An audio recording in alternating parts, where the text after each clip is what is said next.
What's up, everybody? We're getting actual winter now. Obviously, the people up north, they're like, that doesn't look like winter because there's not 3 feet of snow on the ground. It's winter down here because it's cold and it sucks. And I would much rather be out riding right now. Finished all the safety wiring. Got to look at the track schedules. Because I got to sign up for my first track day on that bike out at Road Atlanta. I think it's going to be a blast. So, yeah. Anyway. So I was trying to think of topics to talk about.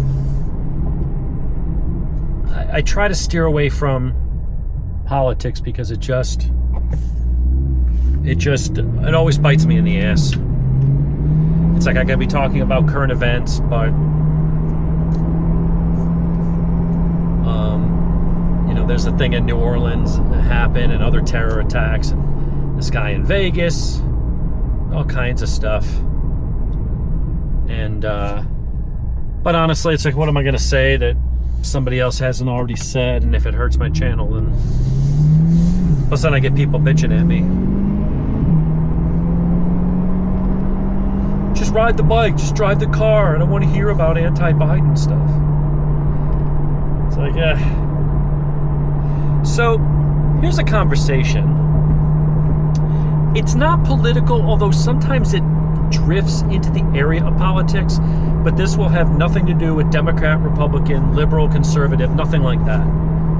It's more of just a societal, I don't know if phenomena is the right word, but it often starts sometimes in the political world where I see people constantly, typically younger people, everything's about boomers this, boomer that. I'm not a boomer. I'm a Gen X. My parents were boomers. But, whether it's, well, the boomers ruined the economy. They took all the money for themselves. Or the boomers this, the boomers that. And I was thinking about some of that stuff. Because you see these people, and they're typically Gen Z and millennials. Everything's bad. All the boomers are bad. The boomers ruin this. They ruin that. Well, in their case, the boomers are their grandparents. So if you're in that Gen Z millennial group, and you think boomers are the source of all evil, and they screwed up the economy, they screwed up the housing, they screwed up the environment, they screwed up all of this. Is that really what you think about your grandparents? Do you think your grandparents are bad, evil, greedy, stingy people? Because that's who you're talking about. And in my case, that's my parents. Now, I think there is one thing that the boomers screwed up royally. We will talk about that. And there are valid critiques of boomers, and that's what we're going to talk about too.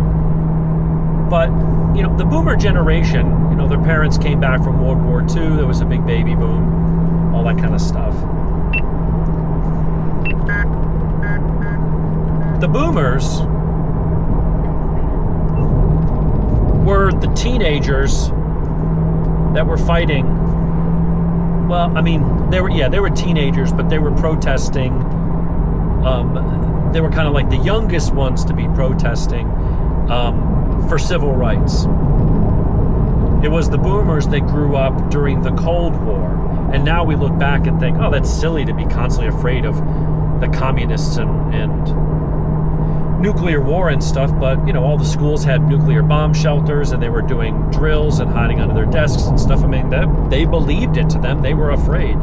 They believed that, Russia, and when Khrushchev said, I will bury you, they believed it. Saw the president, get assassinated on national TV, Kennedy. It was the boomers who started Greenpeace. It was the boomers who sounded the alarm, first sounded the alarm on climate change and really kind of took up that banner and started, creating that movement. It was boomers that, were the generation that women got more equal rights in the workplace. They already had the right to vote, suffrage, and things like that. But, the boomers watched their kids, their parents were in World War II, and we were attacked in Pearl Harbor, and people were signing up and volunteering to go and fight. I don't think many people were signing up to volunteer to go to freaking Vietnam. The boomers, when they were younger, saw their friends dying of polio.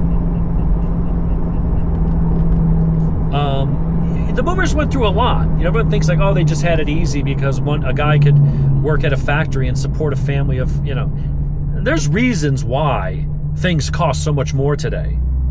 And maybe they didn't back then. Back then, we manufactured so much here, things were more affordable.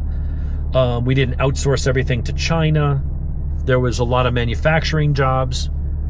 And, say what you want about women in the corporate world and equal pay and all that stuff. When most women were stay-at-home moms, I'm trying to think of an analogy for this. When you are, all right, so as you move up the economic ladder, when you start out, and obviously this wouldn't be today's wages, but if you started out making $30,000 a year back in 1990, you had a certain standard of living. You could only afford a certain level of car, right? You could only afford a certain type of apartment. And you think, and so your living costs were based on the funds that were available to you. Your life choices were kind of dictated by that. If you're making $30,000 a year, you weren't buying a Lambo. Couldn't afford that. You'd buy a Ford Escort, right? And you go through a couple promotions and take a new job, and then all of a sudden you're making 50. And you're like, oh, okay. Because when you're making 30, the idea of 50 is like, wow, if I can make 50, man, I'll be doing, that's almost doubling my income. That's going to be easy. My life, I could do this, I could do that. And then you find yourself making 50, and you realize it's not as much money as you thought. Why? Because you're like, well, hey, I got the new job and promotion. I'm going to treat myself. Treat yourself. I'm going to go and buy a new car. So now your payment doubles. You're like, you know what? I want out of this shitty apartment. I want to buy a small house or get a nicer apartment. So your rent or your mortgage double, things like that. Very few people are making 30 and then they go to 50 and then 75 and 100, and they still live as if they were only making 30. Now, if you can do that and you have that discipline, I don't. Most people don't. Most people, your cost of living kind of rises with your income. When your income goes up, you treat yourself out. You're not going to McDonald's. Maybe you're going out for steaks. Instead of keeping that old junker and keeping it, till 200,000 miles, you trade the girl in on a new one. Most people are like that because you work harder to make more money so that you can enjoy those nice things, right? And so you get to 50 and you're like, I got a couple nicer things. I'm not in an apartment anymore, but life hasn't changed that much. And so in your mind, you're like, the next milestone is 75 or 100. And if I could just make that, I'm going to be... I'll be rich, bitch, and then you get there and it's not, because, well, by that time maybe you got a family and you need a bigger house, so you got to upgrade there because you need the extra bedrooms, and so the raise you got goes into that stuff. And then, well, the small economic car isn't good anymore because I got 2 kids, so now I had to go get the minivan, and and that costs more money. So think of that as at a societal level. A lot of the housing, a lot of the pricing of things in general is based on what people can afford to pay. And as much as we say, oh, no one can afford housing, most of us have houses. Oh my God, rent's unaffordable. How many of you watching this are homeless right now? Now, you may be struggling, you may have had to cut back and make some sacrifices or take on a second job, but at the end of the day, people can afford most of these things. Most people can afford these things. I'm not saying it's easy and it doesn't suck when all those costs go up. Trust me, I feel it. No matter where you are, unless you're rich, I haven't been rich. I've been this far from homeless. I've lost my house, my car, everything. I've had to move around the country a couple times because of opportunities or things falling through. part of moving up the ladder is taking risk. Sometimes the risk works out and there's a big reward. Sometimes it doesn't pan out and you're left holding the bag. And then some other things happen on top of maybe some poor decisions that were beyond your control, but maybe if you'd made better decision, you would have weathered the storm better. I've been there. So why aren't all cars $100,000? Because the market wouldn't support it.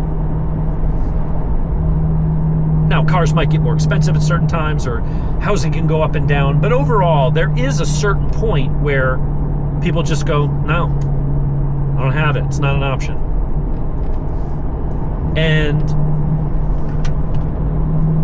back when it was a single, probably think, why did I go down this rabbit hole? When it's a single family, the father goes to work every day at the factory from 8 to 5, and the mom stays home with the kids, there's only so much money back then. And the cost of living largely reflected that. Inflation wasn't through the roof. And people didn't have a TV, a color TV in every room in their house, right? Because they didn't have the money for those kinds of things. So the cost of living, as a business owner, you want to make a profit, you want to charge as much as you can, but there is an upper limit. If McDonald's started charging $25 for a Happy Meal, literally nobody would be buying Happy Meals, and they would be in trouble.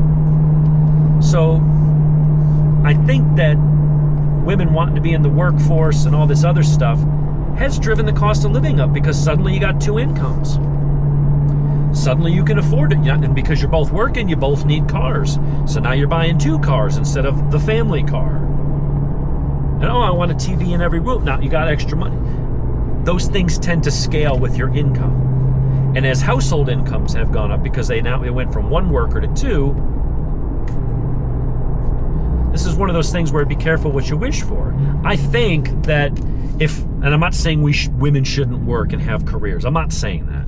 But I'm saying is that if we were still in the mindset of the 1950s, of, hey, the dad's the breadwinner, he's the one that's probably going to die early of a heart attack, but he's the one going out and grinding every day and doing the work, and the wife stays home and doesn't have to go to work and sit in traffic, and she just takes care of the kids and keeps the house clean. I don't think our cost of living would be as high as it is today. I think feminism, as well as making a lot of women miserable, because I think women's maternal instincts are they like to nest. They like to a lot of women have the biological clock. They want kids. And having to balance the corporate career world and what the market and society now expects for them to be the strong, independent, career-driven woman, while you got 2 or 3 kids at home, is not easy. And a lot of women get overwhelmed with it and are very unhappy. And they may say, well, but I have to. We can't live on one income. That's because of the decisions made by generations prior. So I guess in that respect, you could say, well, maybe the boomers did fuck up.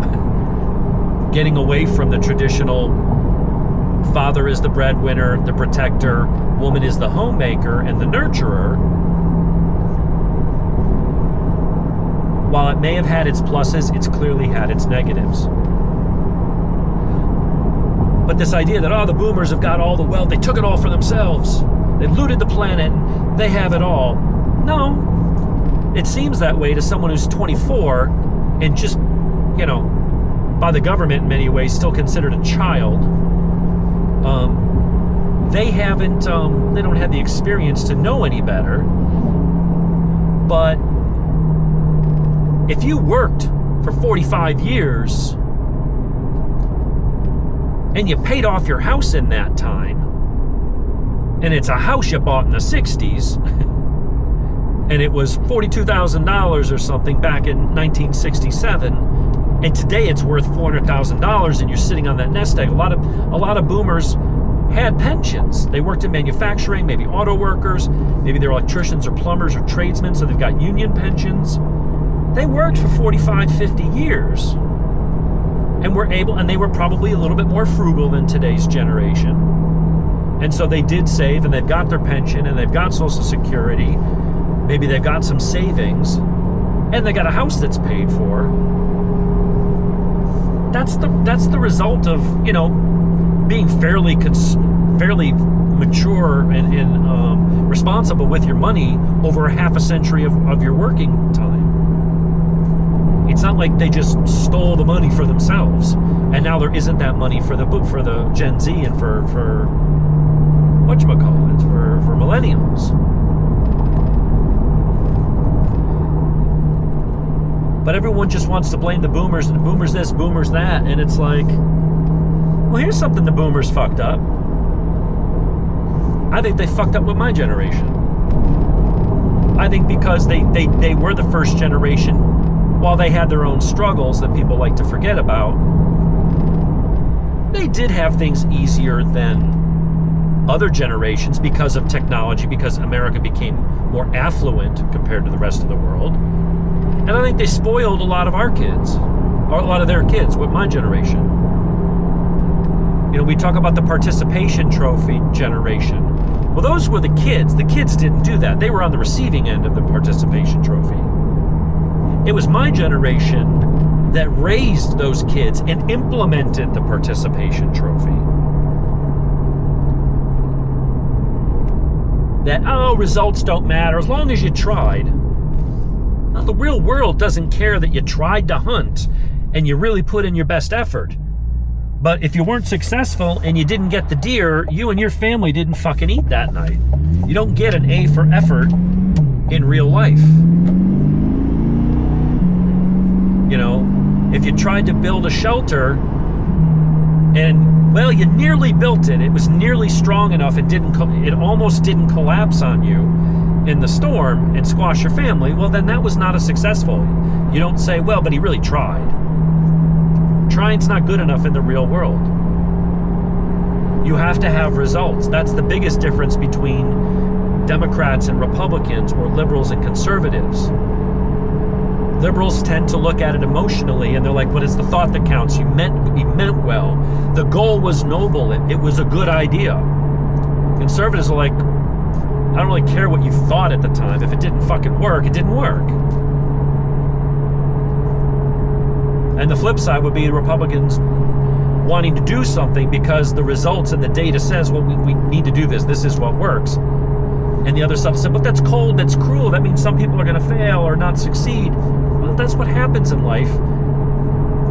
We're going to go with results.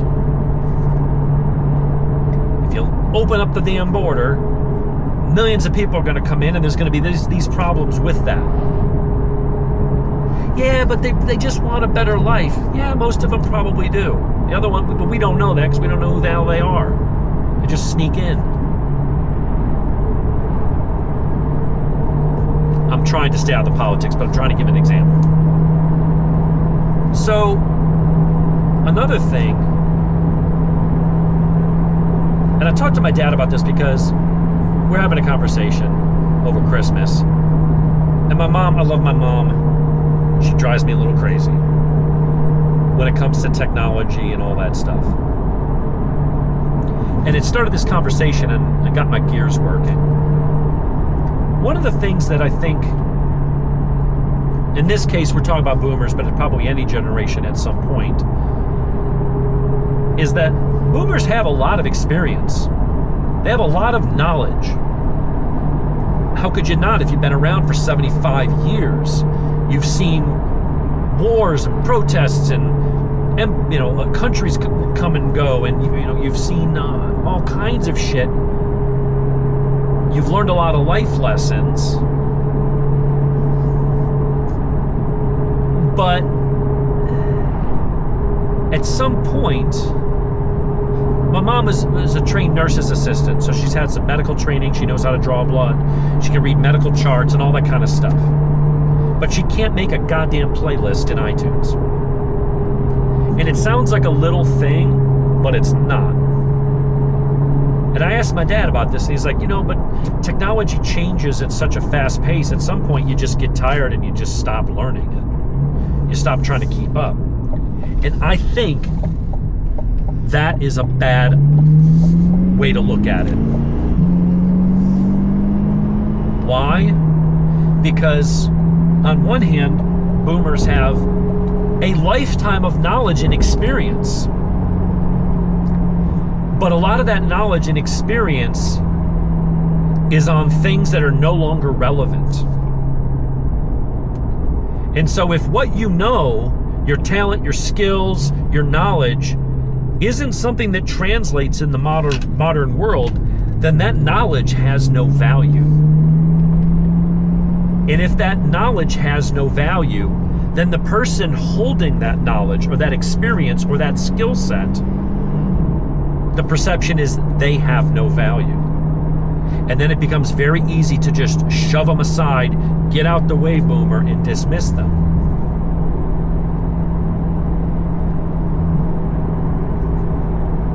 And for all the people going, yeah, well, you know, boomer, again, put it in terms of, is your Nana a bad person? Do you think it's right to just cast her aside and dismiss her as irrelevant?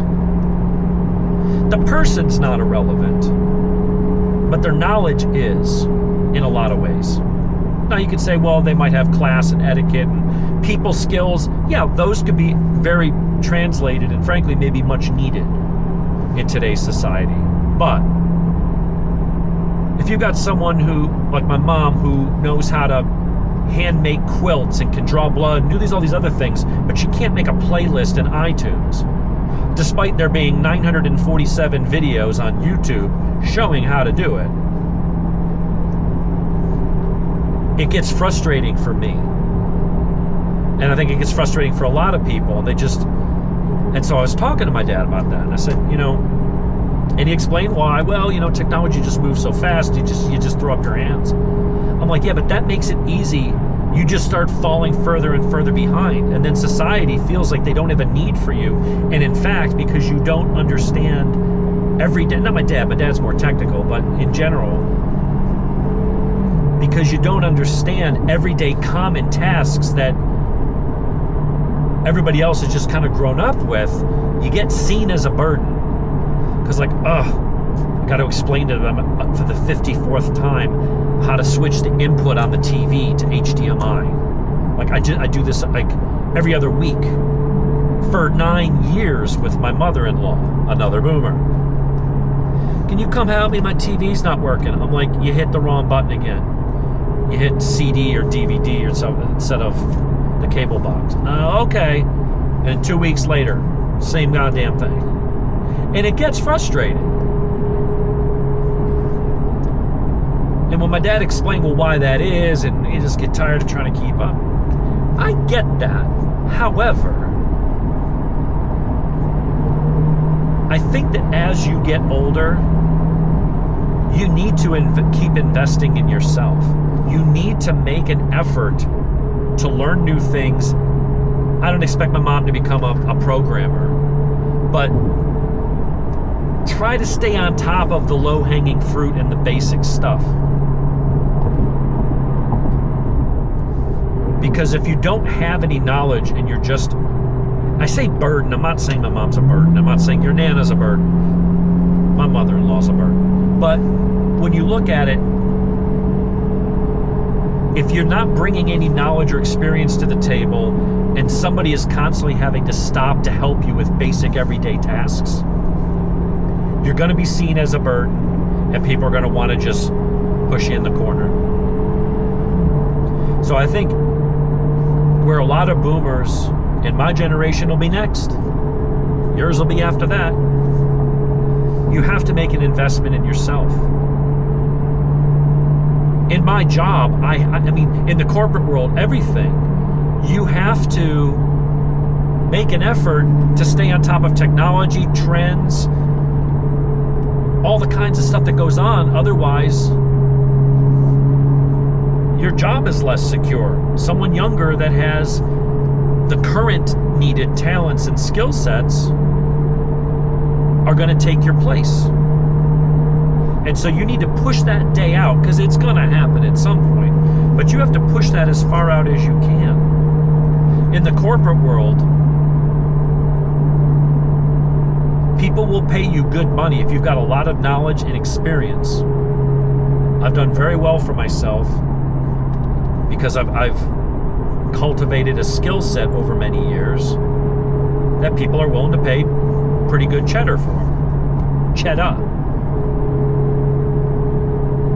If I just do what I do and my understanding of technology and the world and the market and all that stops today, in 5 or 10 years, all the experience that I have that keeps me employed will start to become obsolete. And then they're going to say, maybe it's time to put them out to pasture. That can happen in personal relationships when you just kind of, something runs its course and you don't invest any time or effort in the relationship and you just got nothing left to share. It's that way with the job market. It's just that way in society. You know, my dad can take apart and reassemble an old Studebaker carburetor in his sleep with a blindfold on, right? Okay, that's a cool skill. How many people are rebuilding and need someone to rebuild Studebaker carburetors for them today? Nobody. Unless you own a specialty shop that's really niche and in demand, that is a useless skill. You know, how many people can shoe their own horse and churn their own butter, tan their own leather after raising a cow and butchering it themselves, and then curing it themselves? Well, the Amish do it every day, and we laugh at them. But what would happen if the power went out? And I don't mean for a week. I mean, what if there was a solar flare or an EMP that fried a major portion of our electrical grid, and it took 6 or 12 months to get the grid back up and running, and communications and power, heat, all that stuff? It would only take society a month to break down. If we lost communications, transportation, say, oh, that's why we don't need EVs. Yeah, well, we run out of gas as well. If the refineries and deliveries stopped, everybody'd fill up their tanks a few times at the local gas station, and that'd be the end of it. If our infrastructure went down, well, then suddenly the Amish would come into their own. They wouldn't even know it. They'd be fine. Nothing's changed, you know? And we'd all be fucked. But the chances of that, you know, it could happen.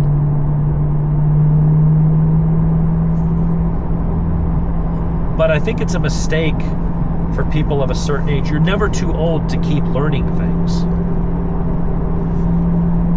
You know, watch YouTube videos.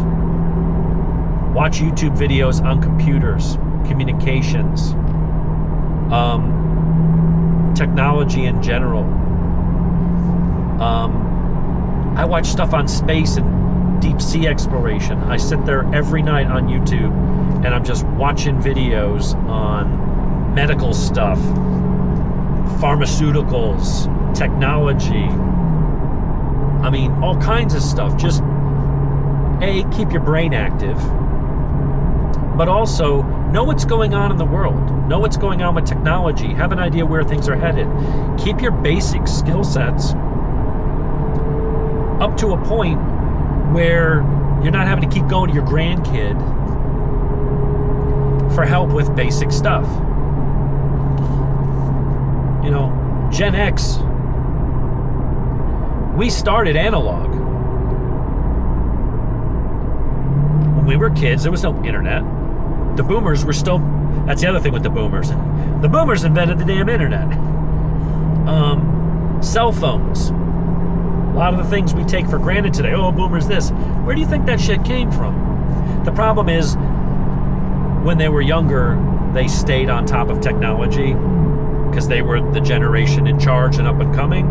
And then at some point they stopped. Make sure that your knowledge, your experience, your skill set, that you're bringing something to the table of value. It doesn't matter if it's to a relationship. It doesn't matter if it's to your company or a prospective employer or society in general. If you have value,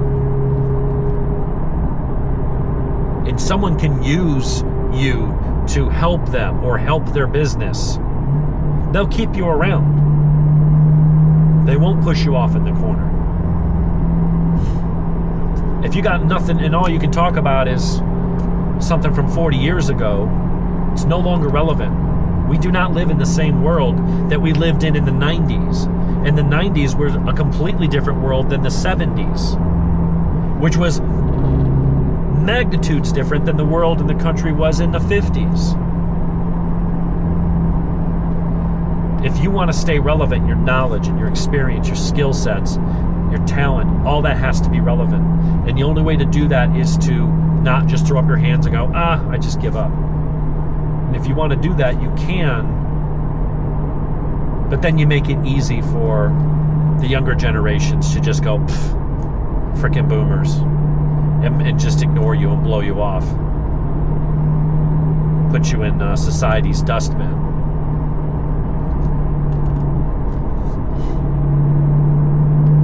I don't think you're ever too old to learn and to try and stay on top of things. Your mind's like a muscle.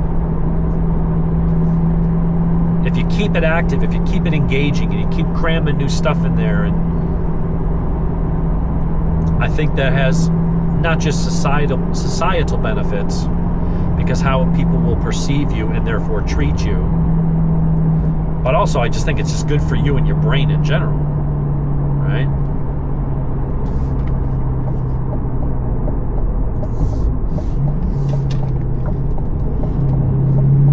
Yeah, I get the frustration sometimes with boomers when it comes to technology, and you feel like they just don't get it. And it's because most of them don't. But I wish they would, because the boomers aren't from like the 1700s. Like I said, they're the ones that built the internet. They're the ones that gave us cell phones and computers and all this other stuff. That was the boomer generation, all the things. And there's a little bit of irony in there when a Gen Z or millennials bitching about how dumb the boomers are and they just don't get anything. It's like, yeah, you're doing that over your iPhone. You're telling them how stupid they are and they don't get tech. Over the iPhone that boomers invented. Steve Jobs was a boomer. Bill Gates. All those guys, the titans of tech, Steve Ballmer, all these titans of tech that gave us the platforms. You can say, well, Zuckerberg's not a, no, I think he's a Gen X. Late end, like tail end of Gen X. I think. He's in his 40s. Yeah, he might be late Gen X. Very early millennial, maybe. I forget where the cutoffs are. But I would urge anybody, as you get older, yeah, your hair's going to fall out. You're going to have a bum hip. Every time it rains, your knee's going to hurt. There's just certain shit that just, I've just resigned myself to, and it sucks. It's part of getting older. What's the alternative? You're in the grave. Well, good news is you're not aging anymore.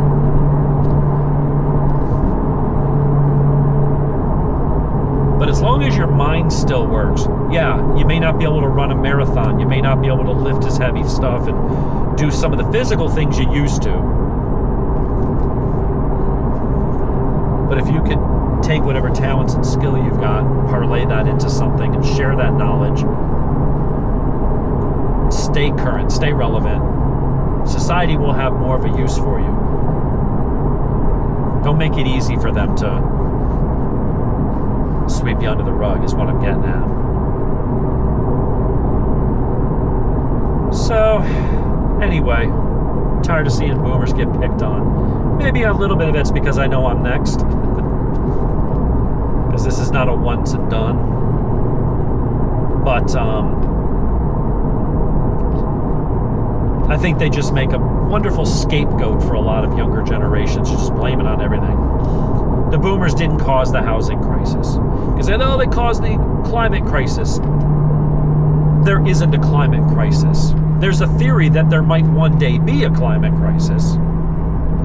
And I understand the argument, if you believe it, well, then we should get out ahead of it. That's a whole different discussion. But right now, there is no climate crisis. The planet's not doing anything it hasn't done before, and it's not doing anything that it isn't going to continue to do after we're gone.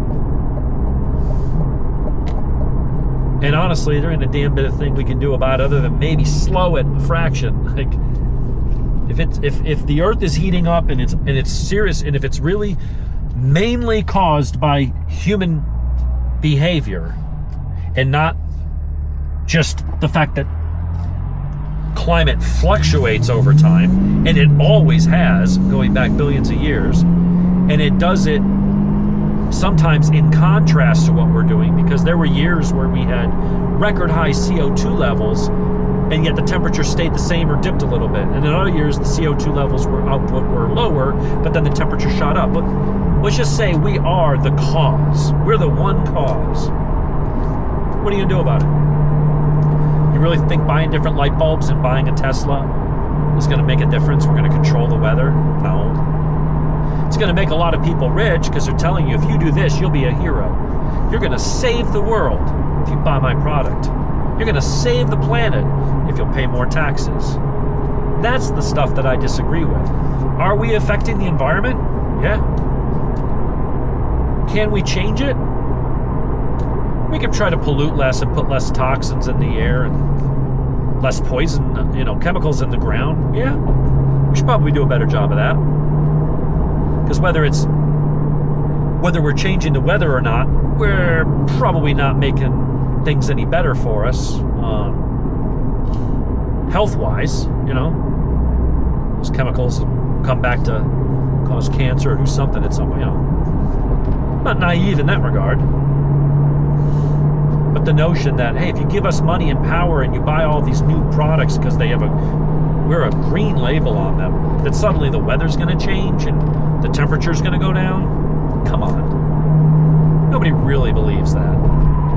Anybody that says they believe that is either an ideologue, it's their religion, or they're trying to sell you something. Sell you on their political career, sell you on taxes, sell you a new product. But saying like, oh yeah, the boomers did that. Just fucking stop. The boomers started Greenpeace, and they were the first ones to sound the alarm on climate. First it was global cooling, then it became global warming, then it was acid rain, then when it was cooling, well, they said it was going to be cooling and it started getting warmer, so then they changed it to global warming. Then when it got colder, they were like, fuck this, let's just change it to climate change, and that way anything it does is change, and they can say, see?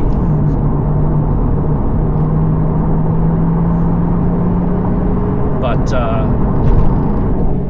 the boomers didn't cause the housing crisis, rent to go up. It's inflation. We're printing money hand over fist, bailing out, the banks and stuff. Well, why were we bailing out the banks? Because the goddamn federal government got involved in home lending back under Bill Clinton. Every American should own a home. It's the American dream. Put everybody in a home. So they forced Fannie Mae and Freddie Mac to completely revamp and lower the standards for subprime lending. Give loans to people that normally underwriting will look at and go, there's no way this dude's going to pay this loan back. I'm not taking that risk. We're not doing it. Well, now you have to. Fannie Mae and Freddie Mac led the way on that. And so everybody started going to them. So the other banks were like, fuck, now we're not getting, all right, well, I guess in order for us to be competitive, we're going to have to adopt the same damn policies. Otherwise, we're all going out of business. Then the tech bus bubble bursts in the late 90s. The day after, the Department of Justice got their guilty verdict against Microsoft for Monopoly or whatever it was, not the board game.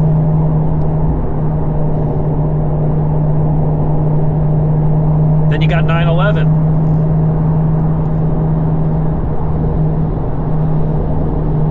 And all that stuff happens, and the banks are looking at those toxic loans that never should have been given in the first place, but the government said everybody deserves a home, whether they can repay it or not.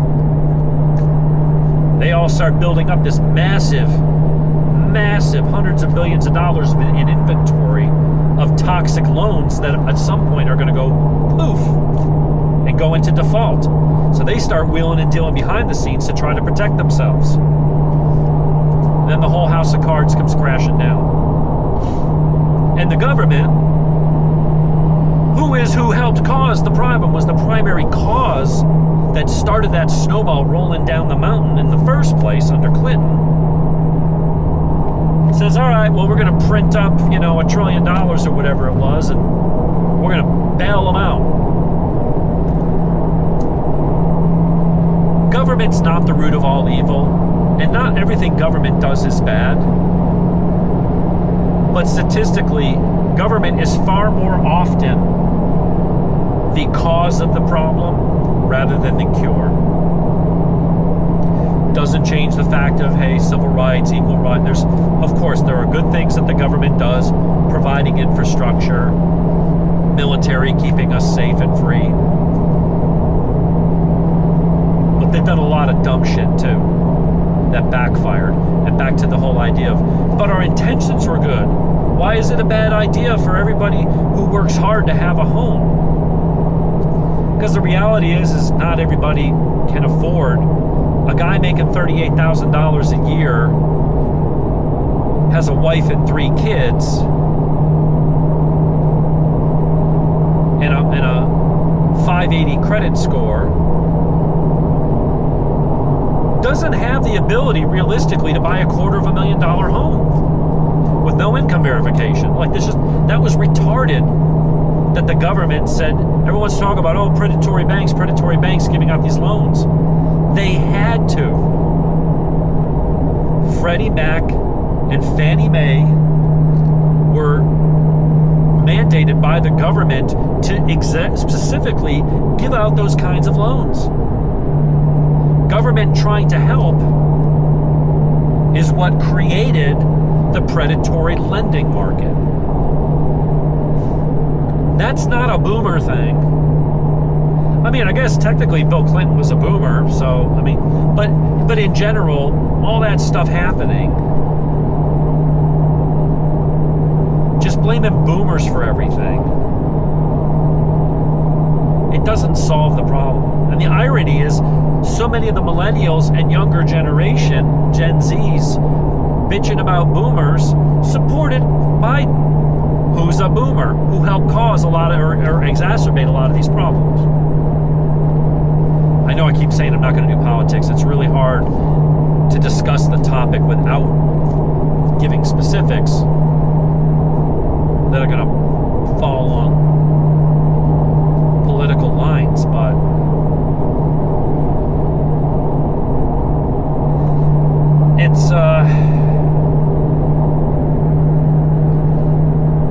it's a much bigger picture.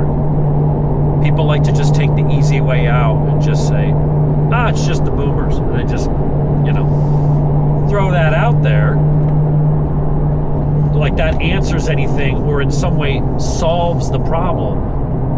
And it doesn't. It's just a way to divide people. It's no different than the people I see constantly. I saw someone today, we need to change the tax code so that the rich are taxed heavily. And I'm like, here's the goddamn IRS website. 1% of the population, the top 1%, is paying almost half, almost 50% of the entire federal income tax burden. How are they not being taxed heavily? If you have a group of 100 people that are all working, and one person pays the bill, half the bill, for the other 99 employees. Oh, and by the way, 50 of those employees that are at the bottom, the lower and lower middle class, they're not paying anything.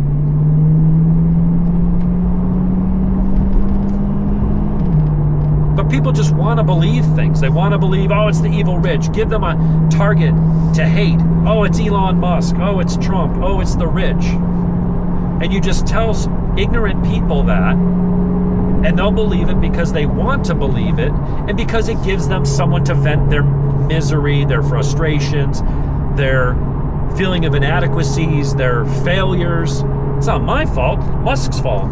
It's not my fault that I made poor decisions and didn't go to school and didn't apply myself and didn't get a good job and can't afford a house. It's Musk's fault because he took all the money. Otherwise, I would have just somehow magically had all that money. But I don't have it because Musk does. That's not how this works. And you might as well say, well, you're poor because Taylor Swift took the money. She's a billionaire. Or Oprah, or Beyonce, or Jay-Z. You know, people thinking that like, oh, well, there's only so much money in the world. At this minute now, maybe, but there's new wealth and new value being created every day. It's not a piece of the pie where if Musk has a big piece, there's not enough left for you. The size of the pie is constantly changing.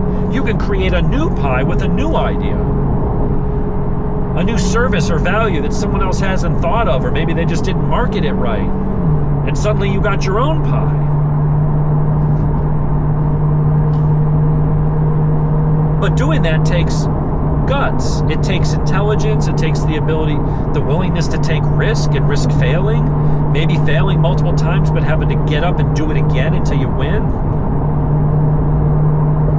Or it's just easy to say, my failures, my shortcomings, my limitations are because of that evil Musk.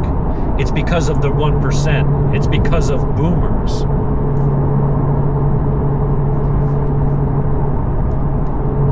And I think that that's stupid. Are some boomers assholes and did shitty things? Well, yeah, of course. But it's not because they're a boomer. People cheat and steal and do bad things, and regardless of age. They could be 12 or they could be 80. It doesn't matter. Thinking it's a boomer thing, that they've just plundered the planet and taken all the money for themselves. It's not true. You look at them and you think they're well off. You know how many of them are sitting in nursing home, living off of Medicare and a small Social Security check? The idea that boomers have all the money. Some might, because their home's paid off and they invested some of it. And they lived within their means because that's how maybe that generation was raised. But they're not why you don't have a home. They're not why rent is higher. They're not why you're 33 years old and still working fast food or working at Starbucks. If you're in your 30s and you're still making $13 an hour or something, I guarantee you have made poor life choices. If you're in your 30s and you're making less than 40 grand a year, what's that? Maybe $20 an hour? I mean, if you're making less than that in today's world, and you're in your 30s and you're still making the equivalent of like $17-18 an hour, you've had, even if you went to college, you get out at 22, 23, you've had at least a decade to do something with it. Why haven't you?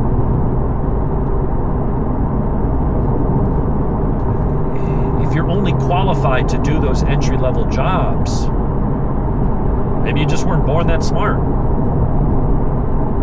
Maybe you were lazy. Maybe you had no motivation. Just getting up and going to work for 40 hours a week isn't working hard. Now, I don't think working in fast food is easy. But just working 40 hours is not equal. 40 hours of handing people coffee might be busy. You're on your feet all day. But does that have the same value that 40 hours as a neurosurgeon provides? Or a civil engineer? Or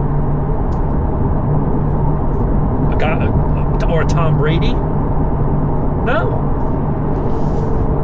So just working full-time doesn't mean anything unless what you're doing provides value. Value that someone's willing to pay for. Handing out $9 cups of coffee isn't worth $50,000 a year. Your value at that pay is more than what it is you're selling and providing. Doesn't make sense to have you.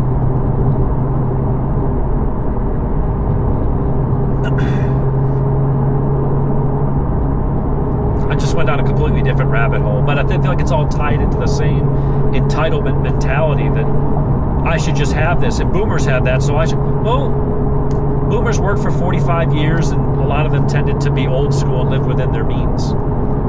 And they tended to save, and they paid off their house, and now they're retiring, and a lot of them are fairly comfortable. And you look at that, you resent that while you're struggling, but you didn't put in the 45 years and make the same sacrifices and choices that they did. Why would you have the same outcome? Do the things they did. Now, you can argue that, well, the world's a different place and just doing what they did might not yield the same results. Fair enough. I'll give you that. But it wasn't the same formula for them as for their grandparents either. They had to figure something out. They did what worked for them in that era, in that economic period. And it's up to you to do the same. Figure out your place, figure out what it's going to take, make a plan, and then get at it, hustle. But just expecting the same result, I don't think that's realistic.